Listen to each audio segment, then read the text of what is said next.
சற்றுமுன் வெளியான தகவல். சீனியர் சிட்டிசன்களுக்கு இனி கவலையே வேண்டாம். பண பிரச்சனையே வராது. அத சொல்லி தான் பார்க்க போறோம். நீங்க நம்ம சேனல சப்ஸ்கிரைப் பண்ணாம இருந்தீங்கன்னா, மறக்காம லைக் பண்ணிக்கோங்க. சப்ஸ்கிரைப் பண்ணிக்கோங்க. உங்க நண்பர்களுக்கு தெரியப்படுத்த ஷேர் பண்ணுங்க. வயதான காலத்தில் பண பிரச்சனையே இல்லாமல் வாழ தபால் துறையின் இந்த சூப்பரான திட்டம் நல்ல தேர்வாக இருக்கும். நம்முடைய வாழ்க்கையின் ஒவ்வொரு கட்டத்திலும் பணம் தேவைப்படும்.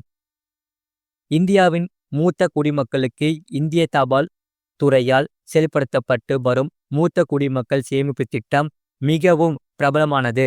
இத்திட்டத்தில் முதலீடு செய்வோருக்கு தற்போது 8.2% வட்டி வருமானம் கிடைக்கிறது.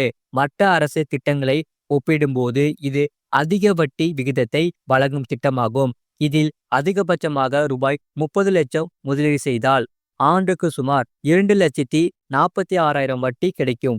இந்த தொகையை மாதம் கணக்கிட்டால் ரூபாய் 20,500 ஆகிவிடும். முன்னதாக இந்த திட்டத்தில் அதிகபட்சமாக முதலீடு வரம்பு ரூபாய் 15 லட்சமாக இருந்தது. தற்போது இந்த வரம்பு ரூபாய் 30 லட்சமாக உயர்த்தப்பட்டுள்ளது.